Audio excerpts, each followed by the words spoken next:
बारिश की बूंद में, बातों में यादों में, नए एक सफर पे चलते हैं, ले तुमको कहीं। रोजाना ढूंढते यूं ही कोई धुन नहीं, चले हम तुम कहीं। Akashvani FM rainbow. Good afternoon, नमस्कार, सत श्री अकाल भी बोल दूं, आदाब भी, सलाम भी। हर चीज़ का बहुत इंतज़ार रहता है, लेकिन सबसे पहले जिस चीज़ का इंतज़ार है वो सुनिए आप। आकाशवाणी दिल्ली प्रस्तुत करता है विशेष फोन इन कार्यक्रम रेडियो डॉक्टर।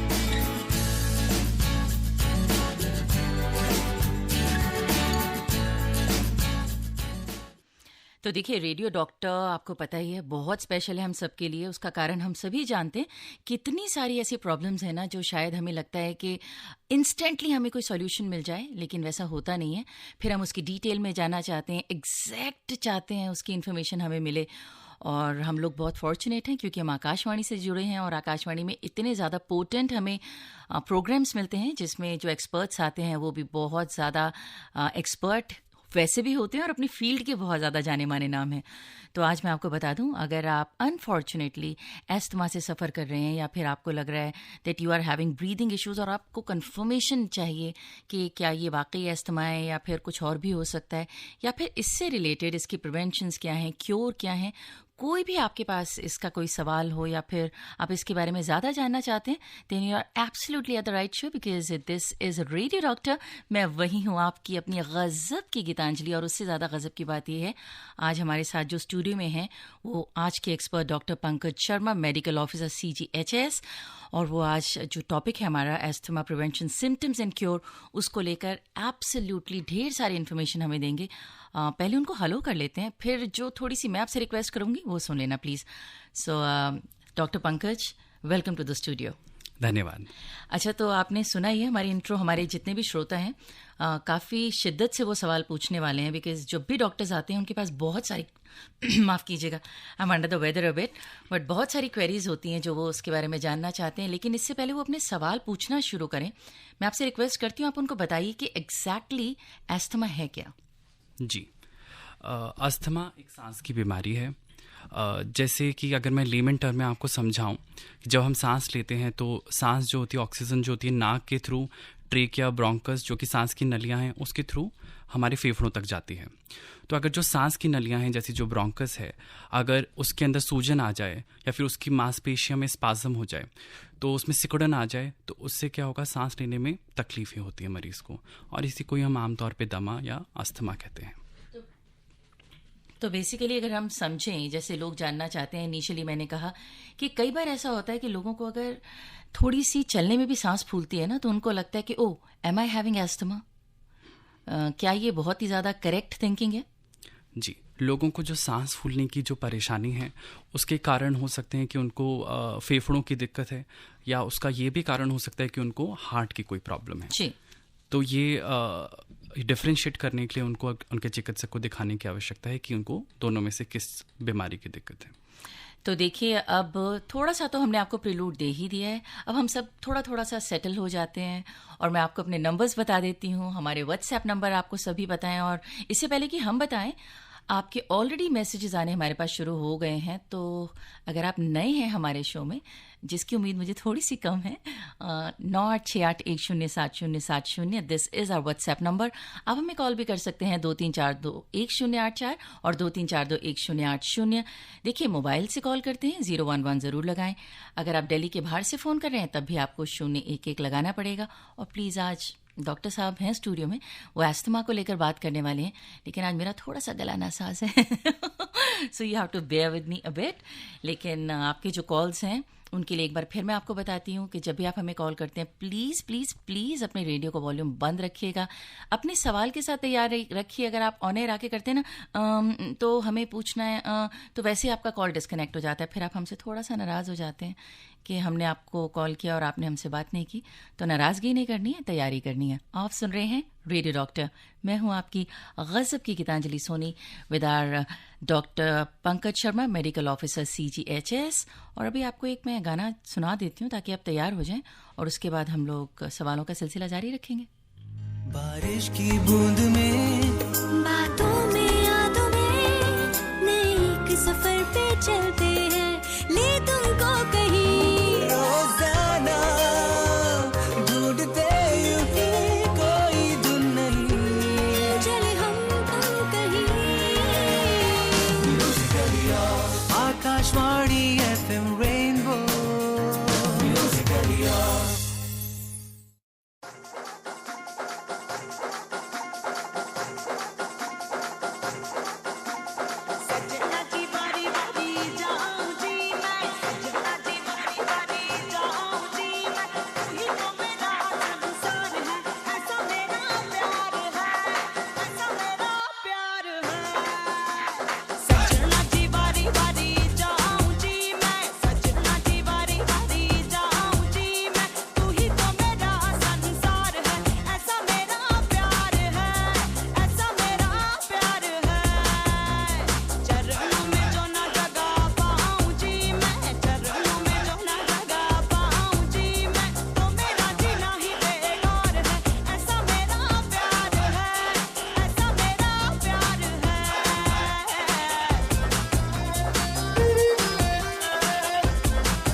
तो देखिए, आपको जितनी एनर्जी चाहिए ना कोई भी सवाल पूछने के लिए या फिर कुछ भी तैयारी करने के लिए, इस गाने ने आपको पूरी पूरी एनर्जी दे दी है।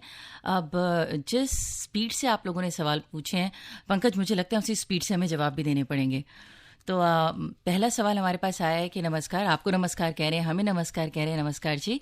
गर्मी के किस मौसम में अस्थमा ज़्यादा परेशान करता है? अस्थमा के कौन कौन से टेस्ट होते हैं और क्या दवाओं के जरिए अस्थमा जड़ से खत्म हो जाता है? कृपया बता दीजिए। मनोहर लाल गांधी पूछ रहे हैं गाजियाबाद से।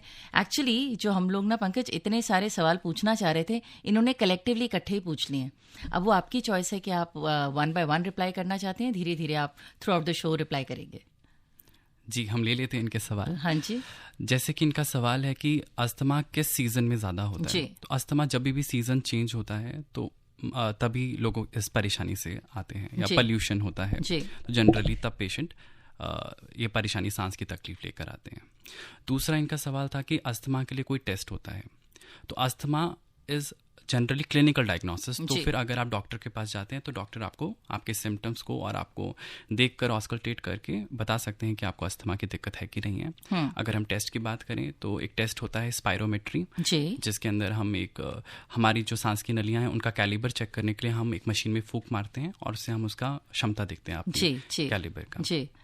तीसरा इनका सवाल था कि क्या ये जड़ से ख़त्म हो सकता है। तो इसके लिए मैं कहूँगा कि जो अस्थमा की बीमारी है हम इसका रोकथाम कर सकते हैं, ये ट्रीटेबल है, हम इसका इलाज कर सकते हैं और हम इसके अटैक होने से बच सकते हैं। जड़ से ख़त्म तो नहीं कर सकते हम इसको, बट हम इसको रोक सकते हैं और कभी एक्यूट अटैक ना हो हम उससे बच सकते हैं। मैं यहाँ पे ना एक सवाल आपसे ये भी पूछना चाहती हूँ, ये बहुत ही ज़्यादा आई थिंक रेलेवेंट क्वेश्चन होगा पंकज, बिकॉज काफ़ी सारे जो श्रोता हैं वो ये भी लिख के भेज रहे हैं कि भाई आजकल आप देखेंगे तो बच्चों को पैदा होते ही एस्थमा की प्रॉब्लम होती है। एस्थमा को बहुत क्रोनिक डिजीज़ भी माना जाता है, तो जो बच्चों को पैदा होते ही इश्यूज होते हैं उनकी भी जो possibilities of getting heeled is more, या फिर जैसे जैसे उम्र बढ़ती है वो बाय डिफ़ॉल्ट कम होता जाता है, जो बच्चों में खासकर एस्थमा होता है? जी, अस्थमा बच्चों में बहुत ज़्यादा देखने को मिलता है।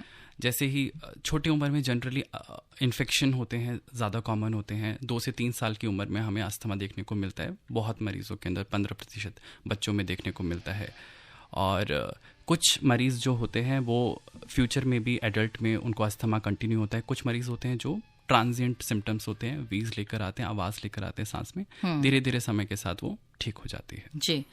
और मैं सभी अपने सुनने वालों को बता दूं कि थैंक यू वेरी मच, बहुत सारे आप इलाज भी लिख के भेज रहे हैं। अच्छा, सबसे ज़्यादा इंटरेस्टिंग बात ये होती है जब भी कोई डॉक्टर स्टूडियो में आते हैं ना, जो उनकी मेडिकल नॉलेज होती है वो तो हमें मिलती है, लेकिन आपके पास जो देसी नॉलेज होती है ना वो भी हमें ढेर सारी मिलती है। तो काफ़ी सारे लोग लिख के भेज रहे हैं, मैं उस पर भी बात करूंगी। हर बार हमें रेडियो डॉक्टर में देसी इलाज के बारे में भी डॉक्टर्स से बात करनी पड़ती है कि भाई ये जो मिथ्स हैं इसको कैसे क्लियर किया जाए। तो मैं आपके वो भी during the end of the show doctor साहब से ज़रूर पूछूंगी। फिलहाल आपको बता देती हूँ, आप सुन रहे हैं रेडियो डॉक्टर। डॉक्टर हमारे साथ मौजूद हैं Pankaj Sharma, medical officer CGHS, और एस्थमा की प्रिवेंशन, सिम्टम्स एंड क्योर में हम बात कर रहे हैं। और जैसे मैंने आपसे रिक्वेस्ट की थी, अगर आप हमें कॉल कर रहे हैं ना तो होप करती हूँ कि आप बिल्कुल तैयार होंगे और अपना रेडियो का वॉल्यूम बिल्कुल बंद रखेंगे। पहले कॉलर से बात करते हैं। हमसे बात करने से पहले आपने कॉल ड्रॉप कर दी। हेलो। हेलो जी नमस्कार। नमस्कार, रघुविंदर सिंह चट्ठा बोल रहा हूँ। सत श्री अकाल जी, नमस्कार, सत श्री स्वागत अकाल है जी। आपका। डॉक्टर पंकज को भी नमस्कार। नमस्कार जी। डॉक्टर साहब, मेरा सवाल ये है कि ये जो अस्थमा का रोग है वो जेनेटिक भी है। नंबर 2, जो लोग ज्यादा स्मोकिंग करते हैं और खांसते वक्त उनके बलगम की प्रॉब्लम होती है, तो उसको अस्थमा ही समझा जाए? कृपया बताने का कष्ट कीजिए। Thank you for your question. हाँ जी, तो जैसे मैंने कहा बहुत सारे लोगों के क्वेश्चंस तो होंगे, लेकिन ये भी काफ़ी रेलेवेंट बात है कि खाली खांसना ही एस्थमा हो सकता है। जी, खांसना, खाली खांसना कफ वेरिएंट अस्थमा होता है। कई मरीज ऐसे भी आते हैं जिनको खाली खांसी की परेशानी होती है जी। पर जैसे इनका सवाल था कि जो लोग धूम्रपान करते हैं, तो धूम्रपान का एसोसिएशन है अस्थमा के साथ। और उम्र के साथ जो लोग धूम्रपान करते हैं उनको एक और बीमारी होती है COPD जी। तो वो भी अस्थमा जैसे ही सिम्टम्स लेकर आते हैं, लोग मरीज लेकर आते हैं। उम्र के साथ जो धूम्रपान करते हैं उनको भी सांस लेने में तकलीफ होती है, वो भी दमा जैसी बीमारी है जी। तो इनफैक्ट हमारे श्रोताओं को मैं ये भी बताना चाहती हूँ कि जो टाइप ऑफ एस्थमा है ना वो भी बहुत सारे होते हैं। उनके टेस्ट भी होते होंगे डॉक्टर पंकज? जी जी।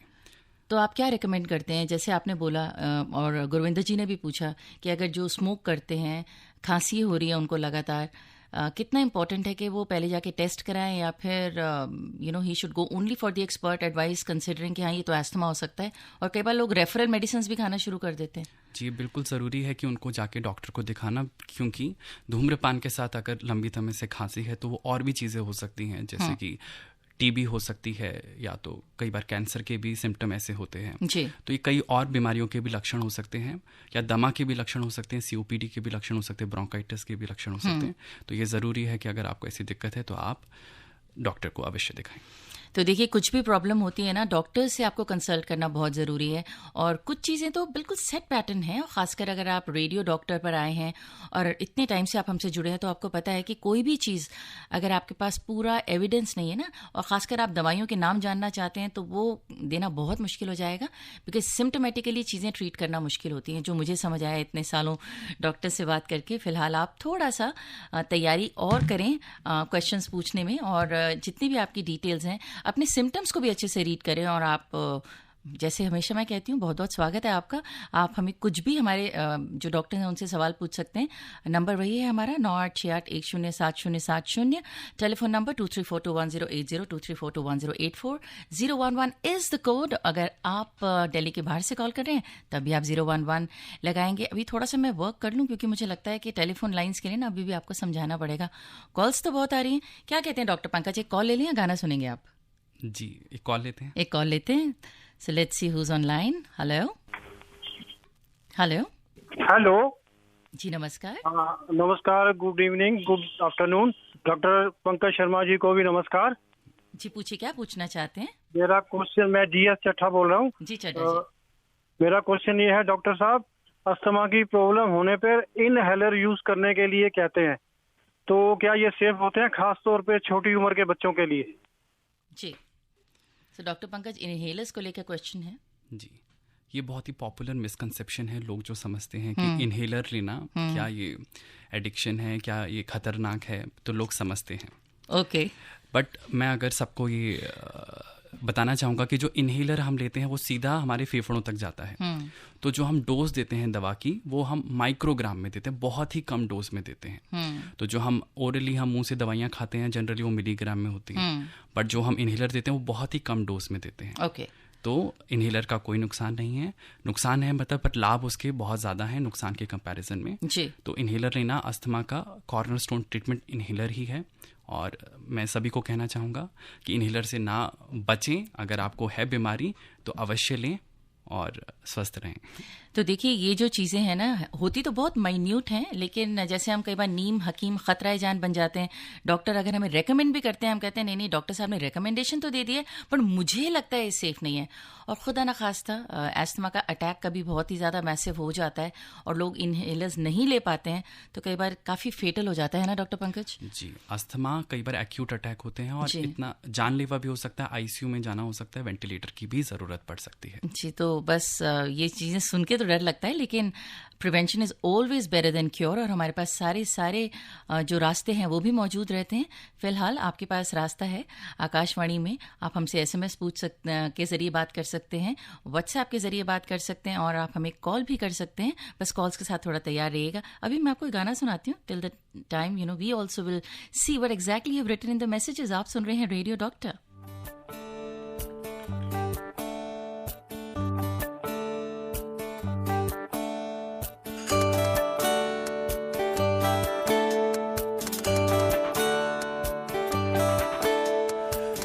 तो जरा हमको है ये कहना, वक्त है क्या तुमको पता है ना, सो गई रात जाके दिन है अब जाग उठा, आंखें मसलता है सारा ये समा,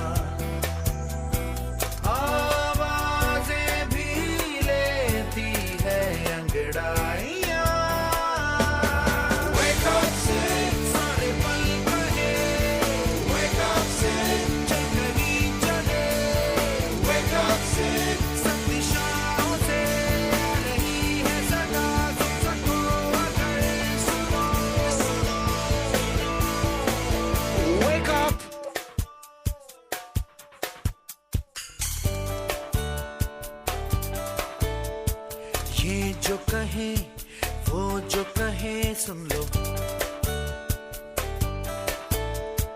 बात जो सही दिल को लगे चुन लो, करना है क्या तुम्हें ये तुम ही करो फैसला, ये सोच लो तुमको जाना है कहाँ, तुम ही मुसाफिर तुम ही तो हो कारवां। Wake up से सारे पल कहे, wake up से जिंदगी चले, wake up से सब दिशाओं से आ रही है सदा, सुन सको अगर सुनो, wake up। आज भी देखो कल जैसा ही न हो, आज भी यूं ना तुम सोते ही रहो, इतने क्यों सुस्त हो, कुछ कहो कुछ सुनो कुछ ना कुछ करो, रो पड़ो या हंसो जिंदगी में कोई ना कोई तो रंग भरो।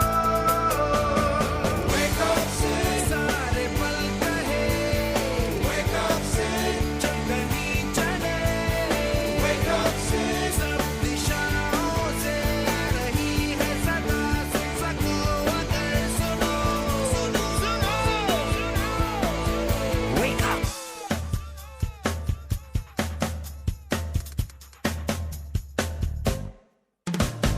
Wake up से सारे पल कहे, wake up से जिंदगी चले, wake up से सब दिशाओं से आ रही है सदा, सुन सको अगर सुनो, wake up से सारे पल कहे, wake up से जिंदगी चले, wake up से सब दिशाओं से आ रही है सदा, सुन सको अगर सुनो,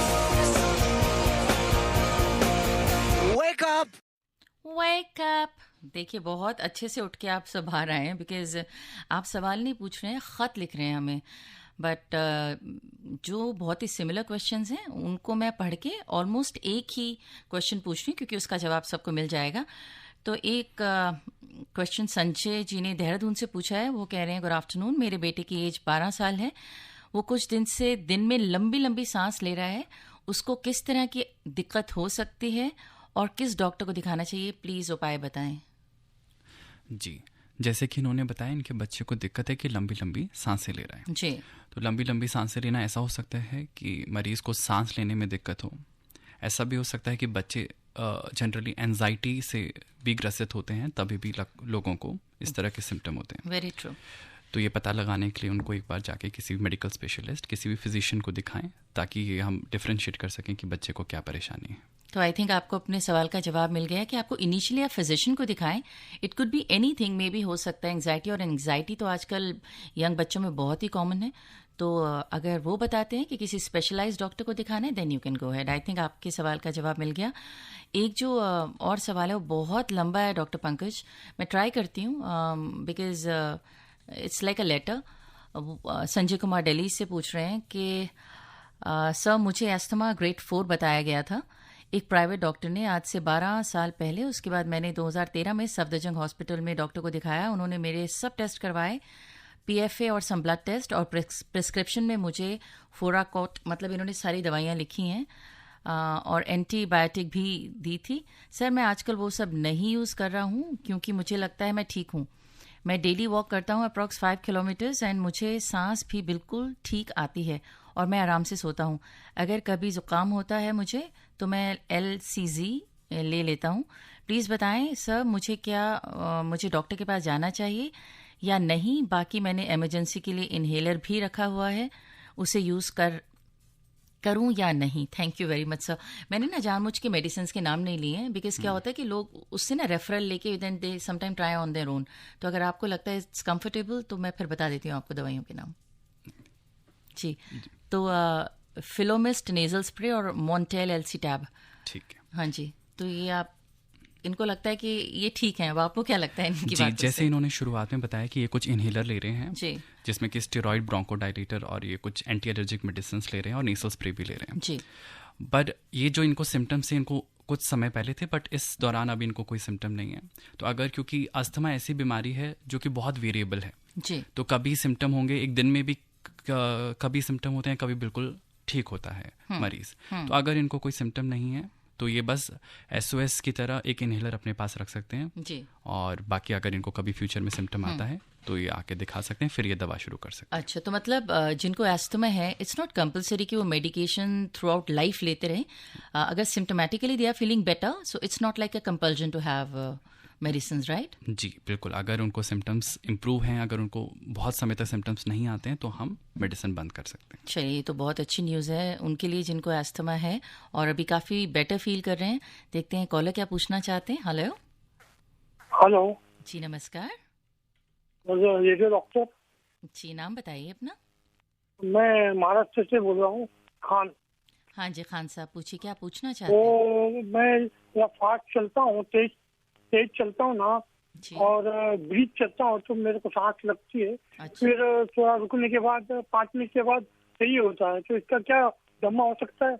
अच्छा जी, आई थिंक वही सिमिलर क्वेश्चन जो हमने पहले कहा था। ये कह रहे हैं मैं फास्ट चलता हूँ तो 5 मिनट बाद सांस फूलने लगती है, क्या ये दमा हो सकता है? जी, दमा हो सकता है, बट लेकिन क्योंकि एक्टिविटी, कुछ काम करने से अगर सांस फूलती है तो ज़्यादातर हम सोचते हैं कि ये कार्डियक ना हो, हार्ट से रिलेटेड ना हो। तो इसलिए सबसे पहले हमें ये जानना ज़रूरी है, अगर उनको पैरों में सूजन आती है, रात को अगर सोते हैं, सोते समय कुछ घंटे बाद उठ के सांस फूलती है, या फिर कुछ अगर बोलते हैं मरीज़ कि मैं लेटता हूँ तो मेरी सांस फूलती है, बैठने से नहीं फूलती है, या ज़्यादा काम करने से फूलती है, वैसे बैठे बैठे नहीं फूलती है, तो ये सब लक्षण थोड़े कार्डियक की तरफ ज़्यादा जाते हैं। तो इनको दिखाने की ज़रूरत है कि अगर इनका कोई और कारण तो नहीं है दमा के अलावा। जी, तो आई थिंक आपको अपने सवाल का जवाब मिल गया होगा। ना द कॉलर भी है, आपसे बात नहीं हो पाएगी हमारी, आपके कॉल के पीछे बहुत शोर आ रहा है। प्लीज़ चूज़ अ प्लेस जहाँ पर आपकी हमारी बात हो पाए, टेलीफोन लाइन के आसपास शोर ना हो, और आप प्लीज़ रेडियो का वॉल्यूम एकदम बंद रखें। Hello hello so I think एक बार फिर मैं सबको रिक्वेस्ट करना चाहती हूँ, क्योंकि बहुत मेहनत से आप लोग कॉल करते हैं ना, और बात नहीं हो पाती तो आपसे ज़्यादा दुख हमें होता है। अनदर कॉलर है हमारे साथ, लेकिन उससे पहले मैसेज लेना चाहती हूँ कि क्या एस्थमा एलर्जी से भी हो सकता है, और किस चीज़ की एलर्जी से होता है? जी, एलर्जी, अस्थमा एक तरह का, इसमें टाइप्स होते हैं। एक एक्सट्रिंसिक अस्थमा होता है जो कि एलर्जी से बहुत एसोसिएटेड है, आंख की एलर्जी, जी नाक की एलर्जी, एलर्जिक राइनाइटिस, या फिर स्किन की एटोपिक एक्जिमा, इन सबसे एसोसिएटेड होता है।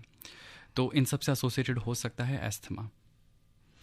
तो देखिए, एलर्जी से भी हो सकता है। अच्छा, कुछ ना टाइप ऑफ एस्थमा भी आए हैं, क्योंकि लोग बार बार उसके बारे में पूछ रहे हैं, तो इसमें से जो आपको लगता है ना बहुत कॉमन एस्थमा की एलर्जीज हैं, वो प्लीज़ आप थोड़ा हाईलाइट कर दीजिए। एक तो एलर्जिक एस्थमा हमने भी बात की है। What is this cough variant asthma? जी, कफ वेरिएंट अस्थमा ऐसा जिसमें मरीज खाली खांसी के साथ आता है। जी जैसे रात को ही खांसी होती है, सूखी खांसी होती है, लंबे समय से खांसी है, तो उस मरीज में सांस फूलने के कोई सिम्टम्स नहीं होते, सिर्फ खांसी के साथ आता है। जी, वह एक तरह का कफ वेरिएंट अस्थमा है।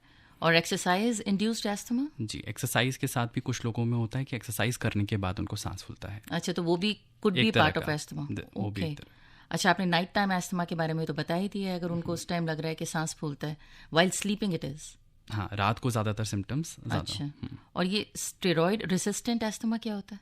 जी, ये तो बिल्कुल ब्रिटल अस्थमा होता है जो कि कुछ लोगों में होता है। अच्छा, तो उसके लिए अलग तरह के ट्रीटमेंट मेथड। अच्छा, जो लोग स्टेरॉइड्स में हैं उनके लिए जिन कुछ लोगों को ऐसा होता है जिनको स्टेरॉइड से भी रिस्पांस नहीं आता है, तो हमारे पास अलग अलग तरह के एंटीकोलिनर्जिक हैं और बहुत सारे तरीके के इलाज हैं उनके लिए। और एक जो नाम है वो बहुत ही ज़्यादा मुझे सब्जेक्टिव भी लग रहा है, ऑक्यूपेशनल एस्थमा। तो क्या ये वर्क रिलेटेड एस्थमा है? ऑक्यूपेशनल अस्थमा, अगर लोग कहाँ पर काम कर रहे हैं जिस तरह से, तो ये बहुत, इसके अंदर भी कई तरह की कंडीशन होती है, cold worker pneumoconiosis, silicosis, asbestosis. तो ये जिस तरह का वो काम करते हैं उससे रिलेटेड अस्थमा हो सकता है। मीन्स अगर आप किसी ऐसी फैक्ट्री में काम कर रहे हैं जहाँ पर मे बी डस्ट का काम ज़्यादा है या फिर किसी तरीके की ऐसी चीज़ है जिससे आपको एलर्जी है, वहाँ से आप एस्थमा पिक कर रहे हैं, देन प्रॉबेबली वही जैसे हमने इनिशियली कहा कि आप अपनी बॉडी को बेहतरीन तरीके से जानते हैं। एंड आई थिंक अगर आप अपनी बॉडी को समझ के तब सवाल पूछेंगे तो आपको जवाब 100% मिल सकते हैं। आप सुन रहे हैं रेडियो डॉक्टर, मैं हूँ आपकी गज़ब की गीतांजलि सोनी, मेरे साथ हैं doctor Pankaj Sharma, medical officer CGHS। और अभी मुझे लगता है you need a break, musical break. गाना सुनिए। Oh yeah, it's the 1997, y'all. Demon in the house, coming with the new funk. Call it what you want, babe. I call it the funk, the G-funk era. Yeah, check it out.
You naked, you keep my dream alive. You can see I can make it time, rip me down if you want to.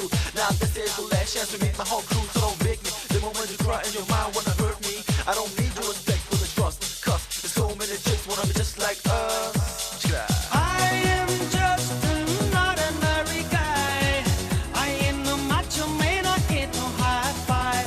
But if you say I changed my whole lifestyle, I'll do just anything to see my baby smile. Yeah, yeah, yeah, yeah. So what you think of this? Do I get a little kiss? Give me love that I have missed, and let me explain. क्या सूरत है, क्या सूरत है, क्या सूरत है, baby. No one's so sexy in the whole galaxy. You make my heart go beating harder. क्या सूरत है, क्या सूरत है, क्या सूरत है, baby. I don't know what it would do. One real hot kiss from you, I might go crazy, might get smarter.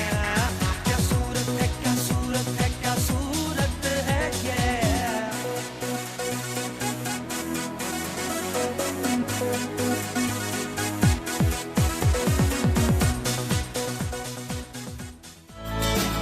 आप सुन रहे हैं विशेष फोन इन कार्यक्रम रेडियो डॉक्टर। ताजी ताजी महकी महकी जोश है जबरदस्त, ये चाय बड़ी है मस्त। पताका चाय, गजब का स्वाद।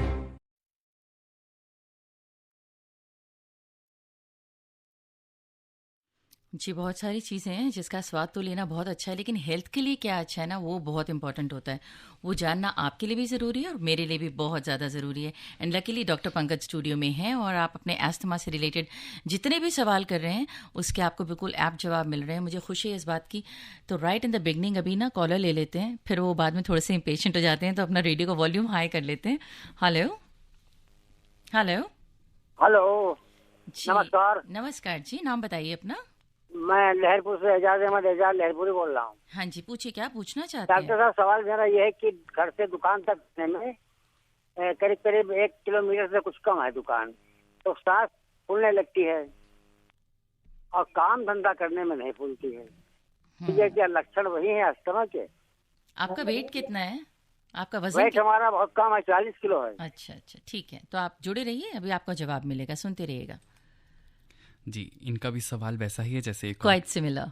तो ये सभी को मुझे लगता है ये परेशानी की सांस फूलने की। तो जैसे मैंने बताया, सांस फूलने के बड़े कारण हो सकते हैं। एक उनमें से दमा भी हो सकता है, तो और एक उनमें से हार्ट की प्रॉब्लम भी हो सकती है, और भी बड़ी सारी पेट की परेशानी और भी बहुत सारी परेशानियों के साथ भी लोगों को सांस फूल सकता है। तो ये इनके लिए ज़रूरी होगा कि जाके एक बार एक फिजिशियन को दिखाएं, और हमें और भी सिम्टम्स इनके जानने की ज़रूरत होगा। इसीलिए मैंने पूछा वजन कितना है, क्योंकि लोग कई बार बताते नहीं, कई बार आप वेट इश्यूज की वजह से भी आपका सांस फूलता है, so that could also be the reason. लेकिन देखिए, उम्मीद करते हैं आपको डॉक्टर साहब की एडवाइस समझ आ गई होगी। डॉक्टर साहब ने कहा है कि एक जनरल फिजिशियन को पहले दिखाएं, मतलब ज़रूरी नहीं है कोई अस्थमा के डॉक्टर के पास ही जाना है, जो सभी चीज़ों की जाँच कर लेते हैं ना, फिर आपको बताते हैं कि आप ये स्पेशलिस्ट डॉक्टर हैं, इनके पास जाइए। आप एक पहले वैसे जनरल डॉक्टर को दिखा दें, उसके बाद खुदा न खास्ता कोई प्रॉब्लम लगती है, फिर आप किसी स्पेशलिस्ट डॉक्टर को दिखा सकते हैं।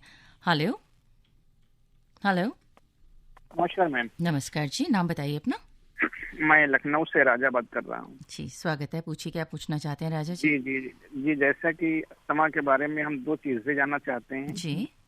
पहले ये कि जो इसका रोगी है तो क्या उसको ठंडी चीजें नहीं खानी चाहिए, और दूसरा ये कि जैसे किसी भी आयु उम्र का व्यक्ति है तो उसको इस सांस का प्रॉब्लम हो सकता है। ओके जी जी, जैसे इनका पहला सवाल है कि उसे ठंडी चीज़ें खानी चाहिए कि नहीं। तो मॉडर्न मेडिसिन में कोई भी खाने की चीज़ ठंडी या गर्म नहीं होती है, तो हमारे लिए तो ऐसा कुछ कंसेप्ट नहीं होता है, तो आप जो मर्जी वो खा सकते हैं। और दूसरा सवाल है इनका कि किस उम्र में ये देखने को मिलता है। तो अस्थमा छोटे से छोटे बच्चे से लेकर एडल्ट से लेकर इवन एल्डरली एज ग्रुप में भी देखने को मिलता जी। है। और कोई सवाल है आपका? धन्यवाद मैम। धन्यवाद जी हमें कॉल करने का। हेलो हेलो जी, नमस्कार, अपने रेडियो को वॉल्यूम बंद कर दें प्लीज। नमस्कार मैडम जी, पूछिए क्या पूछना चाहते हैं। डॉक्टर साहब को भी नमस्कार। नमस्कार। अक्सर मेरे 21 में फेफड़े में फंगस हो गया था, फंगस।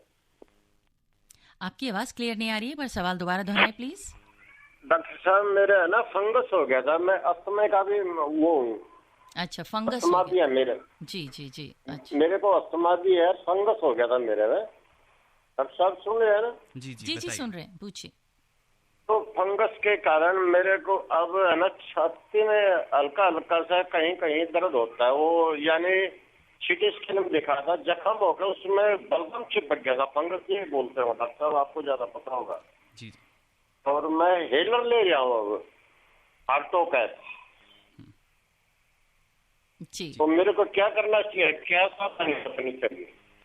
जी, ये तो अभी पता करना पड़ेगा इनकी क्या परेशानी है। जैसे इन्होंने बताया कि चेस्ट में पेन होती है, चेस्ट में पेन होती है, फंगस होता है। फंगस कोई भी अगर इम्यूनिटी जिसकी मरीज की अगर कम है, जैसे वो दवाइयाँ ले रहा है या उसे कोई बीमारी है जिससे उसकी इम्यूनिटी कम है, तो उसमें एस्परगिलस और अभी कोई भी फंगस का इन्फेक्शन हो सकता है। जैसे इन्होंने बोला कि एस्परगिलस मास बन जाती है, बॉल बन जाती है, या फिर ABP होता है जिसमें एस्थमा के भी सिम्टम आते हैं, तो ये वो हो सकता है। और अगर इनको छाती में अभी भी दर्द आ रहा है तो ये ज़रूरी है कि हम दोबारा देखें कि वो इनको अभी निदान हुआ है या फिर अभी भी वो सेम प्रॉब्लम से ग्रस्त है। जी, तो देखिए, कहने का मतलब तात्पर्य ये है कि आपको जो भी प्रॉब्लम हो रही है, एक बार फिर से आप इसका चेकअप कराएं, फिर ये आपके जो डॉक्टर हैं, जो आपके फिजिशियंस हैं, वो आपको बता पाएंगे करेक्ट कि क्या प्रॉब्लम है। और एक बार फिर मैं सबसे रिक्वेस्ट करना चाहती हूँ, जब भी आप कॉल करते हैं हमें, प्लीज़ आप अपने रेडियो का वॉल्यूम बंद करें और ऐसी कोई जगह आसपास की ढूंढें जहाँ पर शोर ना हो और आपका जो सिग्नल है वो प्रॉपर हो। हमारे पास मैसेजेस भी बहुत हैं डॉक्टर पंकज। सो आदाब, मैं जन्नत आयशा खान मेरठ से बोल रही हैं। वो कह रही जब वो सुबह का नाश्ता करती हैं या खाना खाती हैं तो उनको उबकाई आती है और चक्कर आता है और आंखों के सामने अंधेरा भी आता है। अब उनको लग रहा है क्या दिस कुड बी सिम्टम्स, कोई उपाय बताएं। अस्थमा के तो सिम्टम नहीं है, बट ये पेट की परेशानी के इनके सिम्टम हो सकते हैं। तो ये पेट की परेशानी है आपको, हो सकती है आयशा, कुछ गारंटी से नहीं कहा जा सकता। तो आप प्लीज़, जैसे डॉक्टर साहब ने बार बार बोला है कि आप जनरल फिजिशियन को पहले दिखा लें। I think that is the way to go.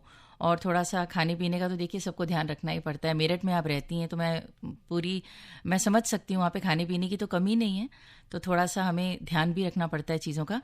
Is asthma spread by person to person, like हमारे आसपास किसी को है तो उसके खांसने से एस्थमा भी हो सकता है? जी बिल्कुल नहीं, अस्थमा तो ये तो इतना बड़ा मिथ है, मैं बचपन से सुनती आ रही हूँ कि भाई जिसको एस्थमा है उसके आसपास मत बैठो, ट्रांसफ़र हो सकता है। तो ये आपने आज क्लियर बोल दिया, एक सेकंड भी नहीं सोचा आपने और आपने बोल दिया बिल्कुल भी नहीं। तो ये कंप्लीट मिथ है, राइट? मिथ है। ओके, तो ये आपको समझ आ ही गया होगा, ये बिल्कुल कंप्लीट मिथ है। और भी बहुत सारे हमारे पास जो सवाल हैं वो स्प्रेड से रिलेटेड बहुत हैं। और उसमें एक सवाल ये भी पूछा गया है कि 63 ईयर्स ओल्ड हैं, अहमदाबाद से हैं, कि ये can it be spreading due to corona as well, जो भी हुआ है और अभी भी आंशिक तरीके से कोरोना पूरा तो गया है नहीं, तो ये भी कारण हो सकता है क्या? कोरोना से कई लोगों को, मरीजों को सांस की परेशानियां हो रही हैं जी, बट ये अस्थमा इज अ डिफरेंट। जी, तो देखिए एस्थमा के जो लक्षण हैं, जो उनके कंसर्न्स हैं, जो उनके कॉजेज़ हैं, वो बहुत ही ज़्यादा फ़र्क हैं। लेकिन अगर आपको ऐसा लगता है कि कोई इस तरीके की बीमारी हुई है जिस वजह से आपको एस्थमा जैसे लक्षण हो रहे हैं, तो डॉक्टर पंकज ने बिल्कुल क्लियर बताया है कि आप पहले एक जनरल चेकअप करा लें, कंफर्म कर लें, उसके बाद आप ज़रूर किसी स्पेशलिस्ट को दिखाएं। फ़िलहाल मैं आपको ये तो चीज़ पक्का से बता देती हूँ कि आप बिल्कुल एक स्पेशलाइज्ड डॉक्टर के साथ हैं आज स्टूडियो में, doctor Pankaj Sharma, medical officer CGHS, और मैं हूँ आपकी अपनी गज़ब की Geetanjali Soni, and this is radio doctor.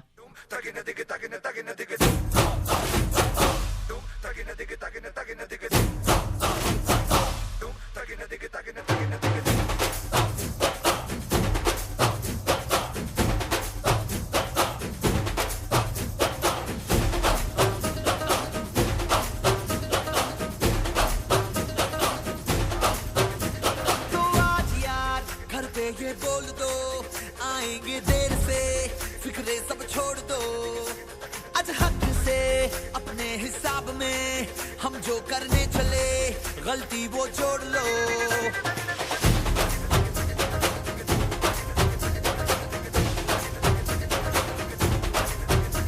तो आज यार कुछ लम्हों के लिए बिगड़ी राहों पे तुम पैरों को मोड़ दो, आज हक से दुनिया को भूल के जितने हैं कायदे वो सारे तोड़ दो। हो खुले ग्राउंड में आके ऊंचा साउंड बजा के रेड वाला कलर लगा के नाचेंगे हीरो बनकर।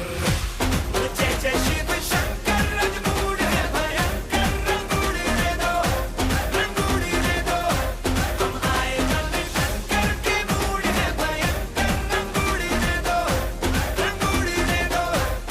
जय जय शिव शंकर, रंगूड़ है भयंकर, रंगूड़ रे दो, रंगूड़ रे दो।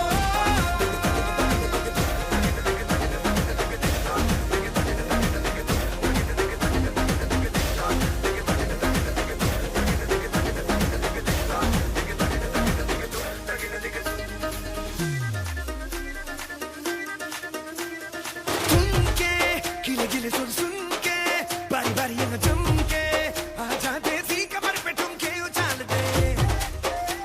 तो सारे शर्म ना आज छट के जरा जरा नशा करके जितनी भी है शर्म दिल से निकाल दे। अपनी शर्तों पे नचना, आज रंगों से कोई नहीं बचना, कल सुबह तक अब नहीं थकना रे हो। हो दो राउंड लगा के 100 पाउंड उड़ा के होई दिल दीवान चढ़ा के नाचेंगे हीरो बनकर। जय जय शिव शंकर, रंगूड़ है भयंकर, रंगूड़ रे दो, रंगूड़ रे दो, हम आए जल शंकर के मूड है भयंकर, रंगूड़ रे दो, रंगूड़ रे दो। जय जय शिव शंकर, रंगूड़ है भयंकर, रंगूड़ रे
समय है अभी, देर ना हो जाए कहीं। पैन धारक कृपया ध्यान दें, यदि आपने अब तक अपने पैन को अपने आधार से लिंक नहीं किया है तो ये आखिरी मौका है। आप अपने पैन को अपने आधार से 30 जून 2023 तक 1000 रुपए की लेट फीस देकर लिंक करवा सकते हैं। पैन को आधार से लिंक करने के लिए www.incometax.gov.in पर जाएं। क्विक लिंक सेक्शन में लिंक आधार पर क्लिक करें और निर्देशों का पालन करें। ऐसा न करने पर आपका पैन इनऑपरेटिव हो जाएगा। पैन इनऑपरेटिव होने पर पेंडिंग रिफंड्स तथा उन पर इंटरेस्ट प्रोसेस नहीं होंगे। TDS और TCS ऊंचे रेट पर काटे जाएंगे। ध्यान रहे, किसी भी पैन धारक के पास एक से अधिक पैन होने पर 10,000 रुपए की पेनल्टी लगाई जा सकती है। डिडक्टीज के पैन आधार लिंकिंग स्टेटस को डिडक्टर्स संबंधित वेबसाइट पर जाकर चेक कर सकते हैं। याद रखें, सभी पैन धारकों के लिए 30 जून 2023 तक अपने पैन को आधार से लिंक करना अनिवार्य है। प्रत्येक आयकरदाता एक राष्ट्र निर्माता। यादें अतीत से, बातें बस दिल से, क्योंकि आपकी याद आती रही। FM रेनबो पर रात 9 बजे।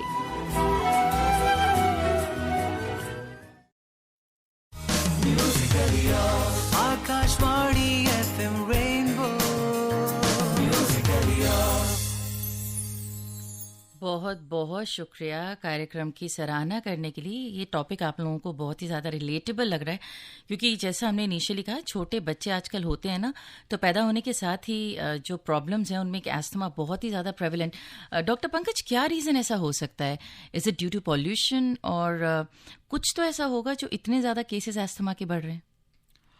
जी, अस्थमा के केसेस अभी पोल्यूशन से हमने देखा है लिंक, सल्फर डाइऑक्साइड और पार्टिकुलेट मैटर से बहुत ही कोरिलेशन है अस्थमा का। तो जैसे दिल्ली में जब भी पोल्यूशन बढ़ता है तो अस्थमा के मरीज भी साथ साथ बढ़ना शुरू हो जाते हैं। जी, अच्छा, ये है। तो बेसिकली हम एस्थमा का जो कोरिलेशन है वो पोल्यूशन से तो हम 100% मान के चल ही सकते हैं। क्या ये चीज़ें जेनेटिक भी हो सकती हैं? जी, अस्थमा का जेनेटिक बहुत ज़्यादा रिलेशन है। अगर आपकी फैमिली में किसी को अगर अस्थमा है तो देयर आर चांसेस कि आपको भी हो सकता है। So there are chances, it's not like कि 100% अगर माँ को है तो बच्चे को तो होगा ही, या घर में दादा दादी में से किसी को है तो बच्चे को तो होगा ही। जी नहीं, बिल्कुल नहीं। ओके, सो ये भी हमारे पास सवाल आया है कि समबडी हैज़ गॉट प्रेग्नेंट, तो क्या उसको डॉक्टर से इस प्रोबेबिलिटी के बारे में चर्चा करनी चाहिए जाके? जी, प्रेगनेंसी में वैसे भी सांस फूलता है 3rd ट्राइमेस्टर में, बट इसमें अस्थमा प्रेगनेंसी में भी देखा जाता है, तो उसके लिए इलाज कराना ज़रूरी है बच्चे की ग्रोथ के लिए। अच्छा, और मेडिकेशंस जो हैं वो सेफ होती हैं for the child as well? जी, इनहेलर बहुत कम मैंने जैसे बताया माइक्रोग्राम डोज में होता है, वो सेफ है प्रेगनेंसी में। तो आई थिंक ये सारे कलेक्टिव सवाल जो मैंने आपके पढ़े थे उसका जवाब आपको मिल गया होगा। और अब आपके पास खाने पीने को लेकर बहुत सारे सवाल आ रहे हैं, तो मैं फिर से एक बार कलेक्टिव सवाल पूछती हूँ, लेकिन उससे पहले कॉल्स ले लेते हैं। बहुत देर से हमारे कॉलर्स इंतजार कर रहे हैं। हेलो हेलो जी, आई थिंक आपकी आवाज़ नहीं आ रही है। एक बार फिर से try and just come in the area where network is stronger from your side. क्योंकि बहुत सारे आप व्हाट्सएप भी कर रहे हैं कि आप कॉल उठा के डिस्कनेक्ट हो रहा है। तो हमारी तरफ से हम कॉल उठाते हैं, डिस्कनेक्ट नहीं हो रहा, तो आप ही की तरफ से हो रहा होगा। So please check the number once again 23421080 and 23421084 और 011 लगाएं मोबाइल से और लैंडलाइन से भी अगर दिल्ली के बाहर से कॉल कर रहे हैं। हेलो हेलो, देखिए ये जो बार एको हो रही है ना आवाज़, क्योंकि आपने अपने रेडियो का वॉल्यूम ऑन रखा है, इसलिए आपकी आवाज़ नहीं आएगी अनफॉर्चुनेटली। मुझे ड्रॉप करना पड़ेगा आपका call. Hello hello, all right. Hello जी नमस्ते, नाम बताइए अपना। जी नाम बताते हैं, बिहार से बोल रहे हैं, शाहजहां नाम है मेरा। जी पूछिए, क्या पूछना चाहते हैं? बोल रहे हैं कि हम जो लंबे लंबे सांस लेते हैं ना जी, में आराम मिलते हैं जी, और क्या कहते हैं कि ये तो आपसे आप मेरा क्या होता है कि सांस तेज होने लगता है और परेशानी होने लगता है, तो हम क्या करते हैं, लंबे लंबे सांस लेने के बाद मुझे आराम आता है, उसके बाद फिर ठीक लगता है। अच्छा, और ये धड़कन भी होता है मेरे सीने में। आपका वजन कितना है? वजन लगभग 55 तक है और एज है 28 साल। 28 साल के। अच्छा, आप सुनिए, देखते हैं डॉक्टर साहब क्या कहना चाहते हैं इस बारे में। जी, जैसे इन्होंने बताया इनकी सांसें फूलती हैं, तो ये बिल्कुल दमा का लक्षण हो सकता है इनको। बट इन्होंने अपने सिम्टम इतने विस्तार में नहीं बताए, जैसे बता रहे हैं धड़कन की भी इनको दिक्कत होती है। तो हमें इनको जाके एक बार अपने फिजिशियन को एक बार विस्तार में अपनी सारी दिक्कतें बताएं और वहाँ जाके चेक कराएं। जी, तो देखिए बार बार जो है घूम फिर के एक ही बात है जो हम लोग काफ़ी एम्फसाइज कर रहे हैं उसके ऊपर कि अगर आपको खाली सांस फूलने की दिक्कत लग रही है तो ये बात तो श्योर है कि आपको डॉक्टर के पास तो जाना ही है, चेक कराना ही है। हाँ, ये आपको कन्फ्यूजन होता है कि कौन से एक्सपर्ट के पास जाना है, तो वो डॉक्टर पंकज आपको बता ही रहे हैं कि पहले आप फिजिशियन के पास जाएं and then only you will get your answer. और उम्मीद करते हैं हमारे कॉलर्स को भी समझ आ रहा होगा कॉल करने से पहले। हेलो जी, आपसे बात नहीं हो पाएगी हमारी। जैसे मैंने कहा, बहुत बुरा लगता है जब आप कॉल करते हैं और फिर आपकी कॉल जस्ट बिकॉज कि आप उसको रिकॉर्ड करना चाहते हैं या फिर आप ऑलरेडी सुनना चाहते हैं अपनी आवाज़, बड़ा मुश्किल हो जाता है ऐसे बात करना। ट्राई कीजिए कि आप प्लीज़ अपने रेडियो का वॉल्यूम बंद रखें, बिल्कुल कम भी नहीं करना है। और उम्मीद करते हैं कि अभी जो नेक्स्ट कॉलर है वो बिल्कुल हमारी बात या हमारी रिक्वेस्ट मानेंगे। हेलो, नमस्कार मैम। नमस्कार जी, नाम बताइए अपना। डॉक्टर साहब को भी नमस्कार। नमस्कार जी, मेरा नाम सतीश कुमार पांडे है, state West Bengal district Darjeeling से बात कर रहा हूँ। जी, पूछिए। मैम, नवंबर से लेकर जो फरवरी महीना तक मेरा दोनों नाक ब्लॉक हो जाता है और मेरे को सांस लेने में रात को दिक्कत होता है। उसके लिए हम स्ट्रेप्सिल और इनहेलर यूज करते हैं, तो उसके लिए क्या करना पड़ेगा? अच्छा जी, ओके। हाँ जी, जैसे इन्होंने सिम्टम बताया है, इनको नाक से दिक्कत ज़्यादा है, तो एलर्जिक राइनाइटिस जो कि बहुत कॉमन परेशानी है लोगों को। हमने भी बात भी की थी उसके बारे में। जी, तो इसके लिए लोग नीसल ड्रॉप या नीसल स्प्रे भी आते हैं और एंटी एलर्जिक मेडिसिन भी ले सकते हैं। तो I hope you got your answer. आप नेजल स्प्रे या एंटी एलर्जिक मेडिसिन ले सकते हैं, but again I think you must consult your doctor. और मुझे लगता है ये इट्स अबाउट टाइम। हमारे पास बहुत सारे ऐसे क्वेश्चन आए हैं जो देसी इलाज कर रहे हैं। पंकज, आपने सुना है जब आपके पास पेशेंट्स आते हैं वो ये बोलते हैं कि भाई हम तो घर में ये कर रहे हैं, तो अब हमें दवाई खाने की ज़रूरत है? आपसे ऐसी बात करते हैं पेशेंट्स? जी बिल्कुल करते हैं, हर बीमारियों में मरीज अपने बताते हैं। तो एक तो ये काफ़ी क्वेश्चन है कि फ़िश खाने से अस्थमा हो जाता है क्या? जी, कुछ भी खाने से ऐसा नहीं है, बट हाँ सैचुरेटेड फैट अगर लेते हैं तो थोड़ा बहुत कोरिलेशन पाया गया है अस्थमा से। अच्छा। बट एज सच कुछ एविडेंस नहीं है कि कुछ खाने से अस्थमा होता है, बिकॉज अस्थमा एक इम्यूनोलॉजिकल बीमारी है, जेनेटिक बीमारी है, वो इम्यून मैकेनिज्म की वजह से होती है, ना कि कुछ खाने से होता है। और ये भी पूछा जा रहा है कि अगर हम स्टीम देते हैं तो क्या स्टीम सूद कर सकता है अस्थमा को? जी बिल्कुल, स्टीम तो आप घर में आप कोई भी इस्तेमाल कर सकता है, तो ये तो नॉर्मल है, हर कोई इस्तेमाल करे तो ये आपको फ़ायदा करेगा। सो अगर किसी की ज़्यादा सांस फूल रही है, ये सवाल आया है कि अगर आजकल रेगुलर सांस फूल रही है और मुझे ऐसा लगता है अस्थमा नहीं है, तो वो कह रही मतलब वो अपने बारे में बात कर रही हैं कि मुझको ऐसा लगता है मुझे अस्थमा तो नहीं है, लेकिन क्या मैं स्टीम लूं और डॉक्टर के पास ना जाऊं तो चलेगा? देखो, अगर आप स्टीम ले रहे हो, अगर आपको नेसल ब्लॉकेज या थोड़े से सिम्टम है वो स्टीम से रिलीफ हो रहा है तो आप ऑब्जर्व कर सकते हैं, बट आपको लगता है कि नहीं स्टीम से भी कुछ नहीं हो रहा, तो आपको डॉक्टर को जाकर दिखाना है। बिकॉज दमा के लिए हम अलग दवाइयाँ देते हैं जिसमें हम ब्रोंकोडायलेटर देते हैं और साथ में हम स्टेरॉइड शुरुआत में शुरू करते हैं, क्योंकि जैसे मैंने बताया अस्थमा की जो बीमारी है उसमें क्या होता है कि जो हमारी जो सांस की नली है उसमें सूजन आ जाती है, वो सिकड़ने लग जाती है, और हम स्टेरॉइड जैसे मैंने शुरुआत में बताया हम इनहेलेशनल पे स्टार्ट करते हैं ताकि जो अटैक हो, जैसे मैंने बताया कि हम इसे जड़ से नहीं ख़त्म कर सकते हैं, तो हम इसके अटैक फ्यूचर में कम से कम अटैक हो और सिवियरिटी भी कम हो, कि सीवियर अटैक भी ना हो कि जाके अस्पताल में भर्ती होना पड़ जाए। तो इसलिए ज़रूरी है कि अगर आपको लगता है कि मुझे अस्थमा है तो आप डॉक्टर को दिखाएं ताकि आपकी दवाइयाँ जल्दी समय पर शुरू हो सकें, ताकि ना सीवियर अटैक आए और फ्रिक्वेंसी भी उनकी कम हो। जी,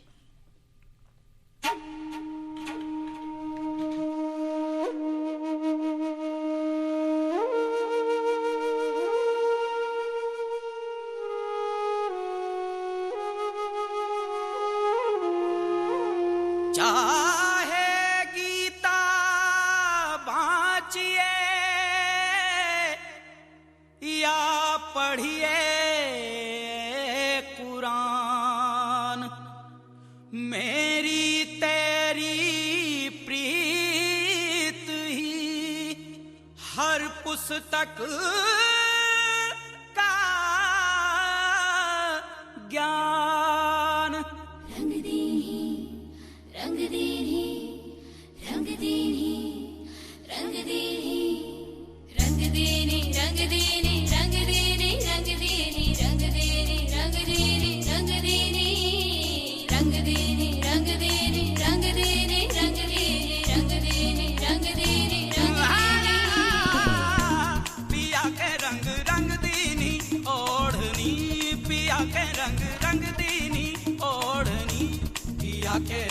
रंग दीनी ओढ़नी, पिया के रंग रंग दीनी ओढ़नी, पिया के रंग रंग दीनी ओढ़नी।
राग के संग है रागिनी, जैसे भरी बसंत में मोरनी, पिया के रंग रंग दीनी ओढ़नी, पिया के रंग रंग दीनी ओढ़नी। रंग दीनी रंग दीनी रंग दीनी रंग दीनी रंग दीनी रंग दीनी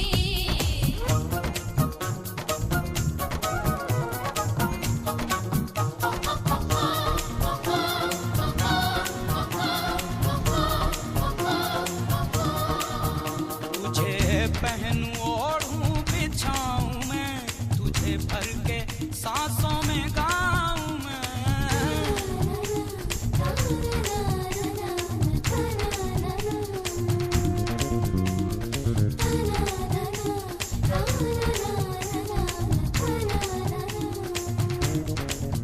तुझे पहनूं ओढ़ूं बिछाऊं मैं, तुझे भर के सांसों में गाऊं मैं।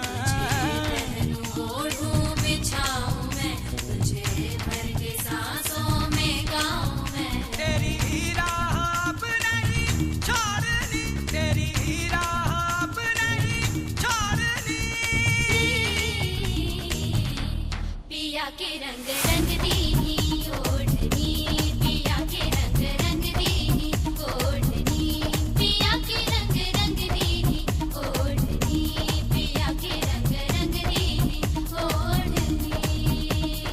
रंग दीनी रंग दीनी रंग दीनी रंग दीनी रंग दीनी रंग दीनी रंग दीनी। तदिया ना रे तुम ताना तेरे ना, तदिया ना रे तुम ताना तेरे ना।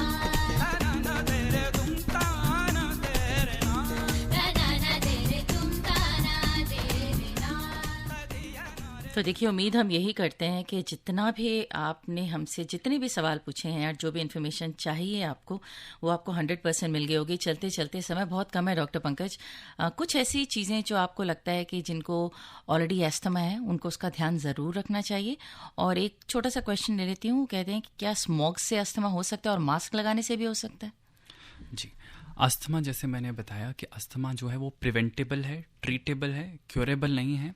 तो आप उससे, अगर आपको सिम्टम्स हैं तो आप उसका इलाज करा सकते हैं और आप बच सकते हैं अस्थमा के अटैक होने से। जो उसके ट्रिगरिंग फैक्टर्स हैं, जैसे कि मिट्टी से, धूल से, या कोई स्ट्रॉन्ग स्मेल है, पेंट से, स्प्रे से, या पोल्यूशन से, या किसी भी इन्फेक्शन से ट्रिगर हो सकता है। तो अगर आपको इनमें से कुछ भी हो, आप इन सब से बचने की कोशिश रख सकते हैं।